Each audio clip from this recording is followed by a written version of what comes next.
Notre ordinateur XX Incorporation avait repéré des anomalies en ville. Il avait repéré une anomalie en ville et nous avait montré l'endroit. Comme d'habitude, XX Incorporation, notre ordinateur ne nous disait pas ce qui s'était passé. Il nous montrait l'endroit précisément où il fallait aller.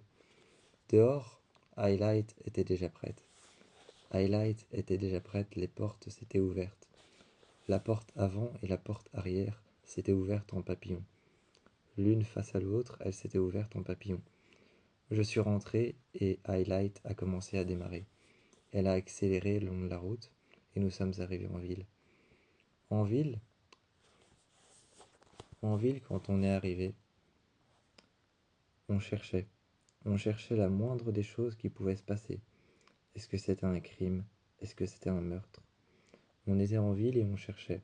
Nous étions avec nos combinaisons noires, nos combinaisons en cuir noir que nous avions enfilées à l'intérieur de Highlight. À l'intérieur de Highlight, nous avions mis nos combinaisons noires, nos combinaisons en cuir, avec notre cape blanche qu'on avait laissée à l'intérieur de Highlight. Highlight était repartie se garer toute seule.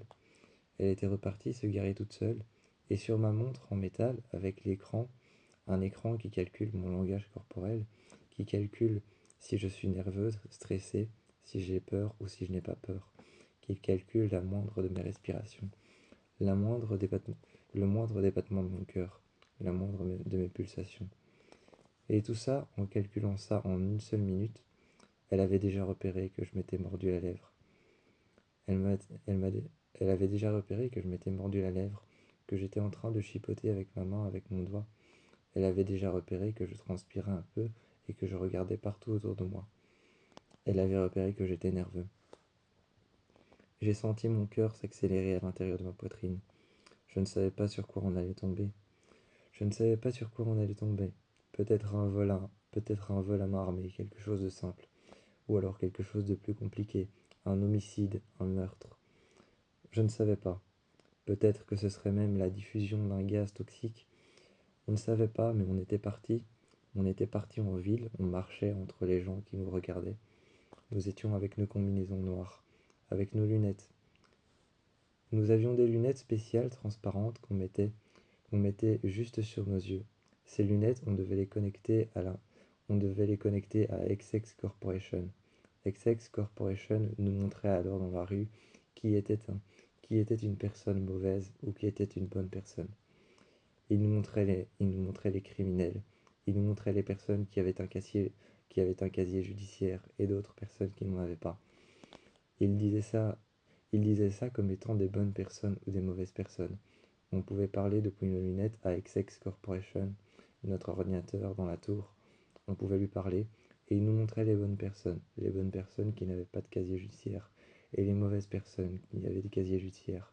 Autour des mauvaises personnes, qui avaient un casier judiciaire et qui devaient encore peut-être se faire pardonner, il y avait une sorte de lumière rouge qui entourait leur visage. Autour des bonnes personnes, il y avait une lumière verte lumineuse qui entourait leur visage. Les lunettes scannaient alors les bonnes personnes et les mauvaises personnes. On se rapprochait de plus en plus. On se rapprochait dans la ville en regardant à travers nos lunettes. À un moment, on s'est regardé et on les a retirées. On s'est rapproché des personnes qui avaient un casier judiciaire. On leur a demandé s'il y avait un problème quelque part. Ils nous ont regardés. On faisait notre possible pour trouver le problème. Jusqu'à ce qu'on voie un immeuble complètement isolé. Isolé de matière inflammable. Isolé de matière inflammable, cet immeuble était en train de prendre feu. À l'intérieur, il y avait une famille. Nous avons sorti les enfants des flammes.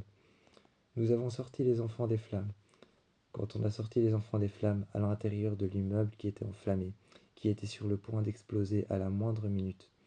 À la moindre minute, au moindre éboulement d'un simple mur, au moindre éboulement ou à la moindre fermeture d'une porte, à la moindre poutre qui pouvait tomber, l'immeuble allait exploser. Muni d'une protection inflammable, cet immeuble pouvait exploser à tout moment. Il était protégé par des murs qui avaient été isolés avec un isolant inflammable. Il pouvait, il pouvait exploser à n'importe quel moment. Nous avons créé un dôme de protection, nous protégeant des flammes. Les flammes frappaient contre ce dôme de protection qui avait été créé, qui avait été créé grâce à une puce que j'avais enfoncée dans ma main. Je m'étais ouvert la main avec un scalpel, j'y avais inséré une puce à l'intérieur. Cette puce me permettait de créer un dôme de protection, plus fort que du plexiglas, beaucoup plus fort que du plexiglas et beaucoup plus fin. Je pouvais passer à travers les, je pouvais passer à travers les flammes sans souci. J'avais gardé à l'intérieur du dôme, je t'avais avec moi, et j'avais les enfants et la famille. On marchait à l'intérieur des flammes, et les flammes essayaient de pénétrer à l'intérieur du dôme. Elles frappaient contre le dôme, aussi fin que du plexiglas, mais aussi dur que du plexiglas. Les flammes étaient en train de surchauffer le dôme. Le dôme était couvert de cendres et couvert de griffures. Je voyais les flammes tourner tout autour. Les flammes tournaient tout autour et formaient une tornade de feu autour. Nous sommes sortis, l'immeuble a explosé, et de très loin, je me suis mis à côté de Highlight. Les portes se sont ouvertes.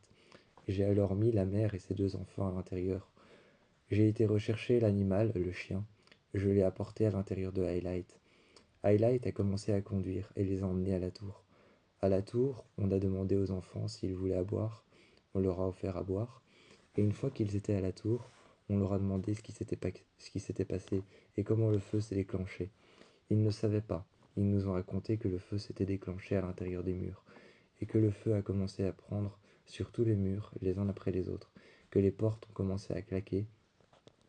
Les portes ont commencé à claquer, puis il y a eu des éboulements de murs. Ensuite, le feu a commencé à grossir, grossir. Il est parti de plus en plus loin, de plus en plus haut, a commencé à manger petit à petit les murs, à manger petit à petit les portes et les courants d'air, s'est emparé de tout l'immeuble jusqu'à ce qu'il brûle entièrement et que l'on arrive pour pouvoir les sauver. Ils avaient dit que le feu avait démarré à l'intérieur des murs, que les briques avaient commencé à être de plus en plus chaudes.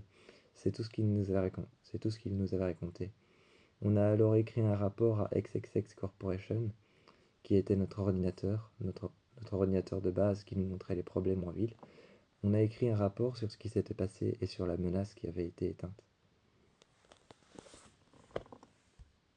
Ce soir-là, nous avons retiré nos combinaisons et nous avons emmené alors dans un endroit plus sûr la jeune femme.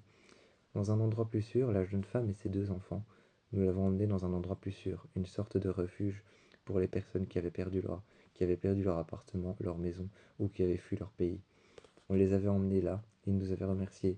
Une fois revenus à la tour, à notre appartement, j'ai éteint XX Corporation et j'ai enregistré ce que nous avions fait aujourd'hui sur une clé USB. Sur une clé USB, j'ai enregistré notre mission d'aujourd'hui. J'ai éteint XXX Corporation qui avait enregistré notre mission. J'ai retiré ma combinaison et je me suis assis en fauteuil. Tu es venu à côté de moi. Tu m'as dit que j'avais bien travaillé. Tu m'as regardé dans les yeux. Tu as passé ta main dans mon cou et tu m'as embrassé.